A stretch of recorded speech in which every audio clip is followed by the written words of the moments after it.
Hi everyone, Bernard here. Hope you're all well. Thanks for joining for this little movie review that we're doing today on this one that came out in the UK just before Christmas, but it's obviously out to buy in April of 2020. Obviously, as I do say, I give you the information on these releases, and when I manage to have a quick look, I'll come back on here and tell you a little bit more about the films and what I thought of them, etc. Please, if you're just new to the channel, push the old subscribe button. That'll be fantastic. Push the bell notifications when you know these little review specials, etc., etc. Little movie poster specials, and lots of different things come out. You'll be and just dipping in and out of what you want to watch. Yeah, so today we're going to look at this. Well, it's obviously Will Smith starred, isn't it? Or Will Smith voiced, and obviously it's the role in it is very linked to Will Smith. It is very him. You know what I mean? It is obviously you can see all his traits, etc. in it, which isn't a bad thing. It's good in these animations, isn't it? It's out to buy on the 27th of 4th, 2020, so 27th of April 2020, on DVD at $9.99 and Blu-ray at $14.99. That's in the UK. So just please check your territories, what price you can get it, and obviously it'll be available online at different region codes, etc. It was released at cinema, as I said, just before Christmas, and released in the US on Christmas Day, which isn't a thing we do here in the UK, but obviously it must be a US thing. So hopefully we're trying to get a bit of extra income from it, perhaps. I'm not too sure. It's an American computer animated spy comedy film produced by Blue Sky Studios and distributed by 20th Century Fox, loosely based on the 2009 animated short Pigeon Impossible. I've not seen that. I'll have to catch up with that one, by Lucas Martel. The film is directed by Troy Quane and Nick Bruno in their featured directorial debuts. It stars, of course, yes, the voices of Will Smith. We also have Tom Holland, Rashida Jones, Ben Mendelsohn, Reba McEntire, Rachel Brosnahan, Karen Gillan, DJ Khaled, and Mazzy Oka. What's it about? Well, the plot follows a secret agent who is accidentally transformed into a pigeon, which happens all the time, by an intelligent young scientist. The two must then work together to stop a revenge-seeking cybernetic terrorist and return the agent to his human form, obviously saving the world in the meantime, obviously. Any good? Well, it was $100 million budget, which is quite expensive, isn't it? I mean, I don't know how much these animations cost these days, but that sounds a lot of money to me, $100 million. And at the cinema, it has taken back worldwide about $171 million. So not a total disaster, not a total success either. Obviously, we've got DVD, Blu-ray, and 4K to come, haven't we? Although there's some doubt whether it will be released on 4K, which is upsetting a few people. So there's plenty of income more to come for it. Critics wise, I mean, Rotten Tomatoes, the review site, has an approval rating of 75%, which is pretty good, and that's based on 114 reviews with an average rating of almost 6.5 out of 10. The site's critical consensus reads, a cheerfully undemanding animated adventure that's elevated by its voice cast. Spies in Disguise is funny, fast-paced, and family-friendly enough to satisfy. Metacritic, the Metascore rating, well, not quite as high. I mean, these are the critics based on 22 critics. They only got an average score of 5.4 out of 10, so again, not quite as high. This was the Hollywood Reporter's Todd McCarthy, who only gave it 4 out of 10. And he commented, antic and frantic, Spies is very much a one-joke affair, which is fine for a short, but woefully insufficient for a 101-minute feature. Yes, it's 101 minutes, this, but I'll go into that in a minute. Empire Magazine's Ian Freer gave it 6 out of 10. He was a bit kinder. Better in conception than execution, Spies in Disguise never really gets the best out of its James Bond is a pigeon high concept. The result is entertaining while it lasts, but won't lodge itself permanently in your memory bank while it lasts. I mean, it goes on forever.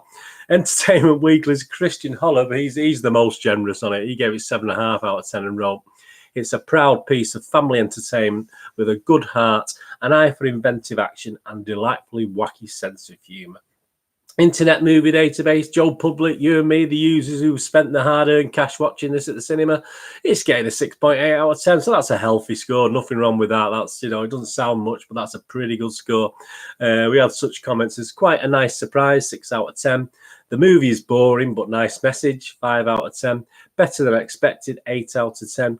Lazy plot and dated animation, 3 out of 10. A good, cute and funny spy film, 7 out of 10. So quite mixed, but there was a lot of positivity when I was reading through the reviews.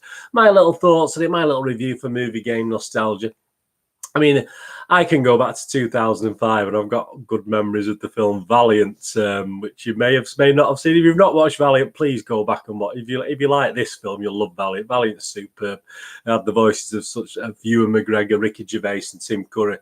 It's concerning the height of World War II, and a tiny wood pigeon enlists in the elite Royal Homing Pigeon Service to serve Britain. But it's a great little film. Please search that one out. I know we're not talking about that, but if you've not seen Valiant, please go back and watch that from 2005.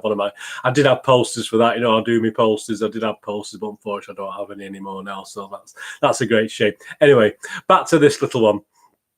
So as I said, it was nice 15 years later to have a modern day rats with wings, which is what people call pigeons, rats with wings picture. But as I said, the budget, £100 million, well, it's a lot of money. I can possibly see where the budget went. I mean, some guy commented about the animation before. I thought the animation was okay, but obviously you got quite a group of actors there as well, which are not going to come cheap, are they? Perhaps to justify this $100 million, they give you an hour and 40-minute animation. Sorry, any animation are past an hour and 20. Hour and 25 minutes. I mean, that hour and 40 does include 10 or 15 minutes credits, obviously, but anything past an hour and 15, 20 minutes, if it's aimed at children, to me, it's just too long anyway. But yeah, we get an hour and 40 minutes. Some people say it was wonderful and they never got bored, but I think it was just a little bit too long for this sort of animation. There's some really good elements to film, but at 20 minutes less, I think it would be much cleverer, much tighter, making the movie much more watchable, in my opinion. But the film does get a good rating from the public, and I think it'll do well on home release as well. I think it's built up quite a good fan base actually at the cinema, and people did like it.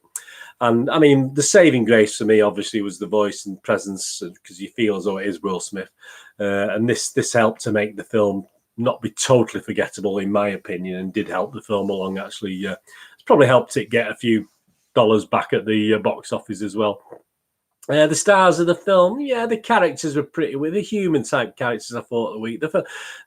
Definitely the bedraggled flock of pigeons, the motley crew of pigeons, are the stars of the film for me. And I have to say, just in conclusion, that Will Smith makes a far better flying rat than a Gemini Man, for instance. So, yeah, I think Will Smith just about rescues it. I did enjoy it. If you like Will Smith and you like his stuff, you can see it flowing through this animation. So, movie game nostalgia rating, my little rating for this. Well, I'm not going to go mad. If you know my ratings, obviously 6 is my bare minimum for watchable to go out and watch. I nearly pushed this to a 6.5 in line with Internet Movie Database views, but I've ended up giving it a 6 because I just thought it was a little bit long. There are good parts in it. It made me chuckle 2 or 3 times. It wasn't a laugh out loud thing. I'm sure. I mean, obviously, I'm not the demographic. I'm 61 this year. I'm not the guy to perhaps this thing might appeal to you, but I did enjoy elements of it. But I just said, I think say a 90-minute animation with 80-minute film content is enough for me with 10 minutes credits. I mean, I think that's ideal for an animation unless it's a really big classic, unless, you are even things like Toy Story, I think, struggle if they go on too long. So, yeah, an hour and 40 minutes, just a bit too long. There's not much to watch at the end. There's no great things in the credits as well. So once you get to the credits, if you're watching it, you can just fast forward, or because it'll be on DVD, won't it? So you can just turn it off. And at the cinema, you probably sat there hoping for some witty outtakes, but no, that wasn't to happen. Anyway, that's Spies in Disguise, which is out to buy at the end of April. So it'll soon be upon us, won't it? 27th of April, 2020. Please, if you watch this, let me know in the comments what you thought about it. Let me know on Twitter. Follow me on Twitter. I put all my latest film news, etc. on there at nostalgia_movie. And I try to follow everyone back. I do checks every day to try and follow everyone back who follows me. It's much appreciated. And I'm also on Facebook at Bernard and Ian with blue links to moviegamenostalgia.com, my little website for old and rare DVDs, posters, and board games. And I do reviews on board games and posters, etc. But there's links below. Check out all the links. Check out all my playlists. Anything you fancy, you can just dip in and out. I try and keep some to like this 8 to 10 minutes, and some stuff a little bit long out for me. Thumbs ups are always great if you can spend a couple of minutes and just give it, a couple of minutes. It takes a second to give a thumb up. It's nice to be appreciated. And thanks to everyone else. If you're not already subscribed, please do so. Anyway, thanks for watching a little special on Spies in Disguise. Let me know what you thought about it, or if you are planning on buying it, or or over the next few weeks, please let me know what you thought. Maybe your kids like it as well. Obviously it's hard for me these days being out looking at it from a kid's point of view, but I think the kids will like it. But I don't think it was family friendly. I think adults were okay as well because of the Will Smith element, of course. Anyway, thanks for watching this little special. Hope you can join me again for something very, very soon. Whatever you're going to do with the rest of the day, have a great one. Look after yourself, look after your friends, and more importantly, look after your family. And this is Bird saying, till the next time, thanks for watching. Bye-bye.